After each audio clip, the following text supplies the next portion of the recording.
It will be a rocky start to the school year. Public elementary school teachers could be walking out in the fall.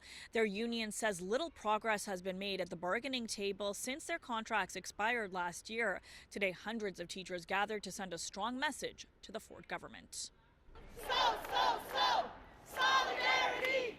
It was a strong show of solidarity. An estimated 700 elementary teachers from across Ontario stood side by side at City Hall the day after their union announced it will hold strike votes next month, encouraging members to vote in favor of a walkout. I'm upset. I have no more patience for what's going on with this government. The president of the Elementary Teachers Federation of Ontario says the Ford government has failed to address key issues during negotiations, like overcrowded classrooms, violence, resources for special education, and compensation. We've put forth very reasonable proposals. The government needs to respond. If they want stability, they need to come to the table with a serious offer. And parents need to ask them, why aren't they doing that? We know as educators that are on the front lines every day in our schools that our students have needs that are not being met. It's paramount that we get our schools funded.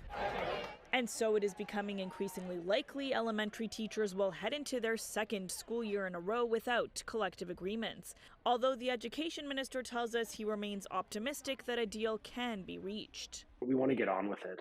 We want to find a way to bring a resolution and give parents the stability they deserve. These kids deserve to be in school.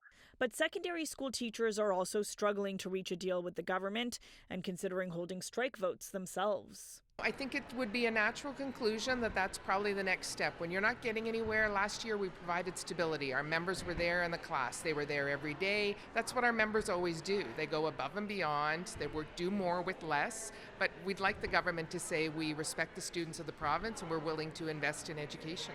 Lecce says his office has met more than 170 times with all education unions. We've been available all summer. I've been literally working on this for the last year. We will not be deterred from our mission, getting a good deal that respects the workers, but more importantly, improves the learning outcomes of kids and keeps them in class. The education minister adds threatening to strike only creates anxiety for parents and students. Strike votes will be held from mid-September to mid-October. For City News, I'm Tina Yazdani.